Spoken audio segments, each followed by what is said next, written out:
एक कथा सुनाता हूँ। एक दिन प्रातः एक व्यापारी अपने घर से निकला।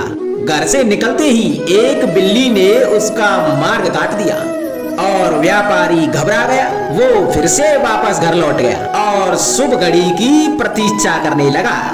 और जब वह पुनः अपने घर से निकला तब तक वो वाहन वहां से जा चुका था, जिससे राजा तक पहुंचकर उसे भेंट देनी थी। और समय के चलते राजा तक भेंट नहीं पहुंच पाई तो राजा ने उस व्यापारी का व्यापार बंद करवा दिया। और इस कारण व्यापारी क्रोधित होकर घर पर अपनी पत्नी से लड़ बैठा और पत्नी अपने बच्चों समेत अपने मायके चली गई।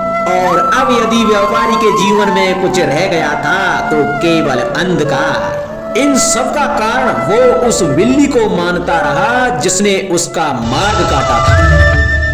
ऐसा ही एक दूसरा व्यापारी उस राजा को भेंट देने निकला। समय के चलते और उस व्यापारी का भी मार्ग एक बिल्ली ने काट दिया और वो व्यापारी तनिक घबराया, किंतु उसने आगे चलना उचित समझा। राजा तक वो समय पर पहुंचा।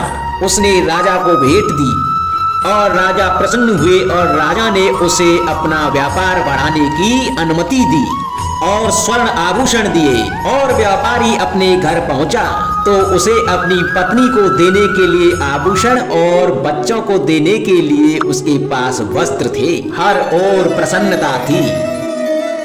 समझ रहे हैं ना आप, दोनों के साथ एक ही प्रकार की घटना हुई, परंतु दोनों की प्रतिक्रिया भिन्न थी। ऐसा ही हमारा जीवन भी है। हमारे जीवन में प्रारब्ध का अपना स्थान तो है, परंतु उससे कई अधिक महत्वपूर्ण हमारी प्रतिक्रिया और हमारी सोच का प्रभाव भी है, क्योंकि यही हमारे जीवन को आकार देते हैं। इसलिए अपनी सोच को सकारात्मक रखिए और आपका जीवन सदैव आनंदमय रहेगा।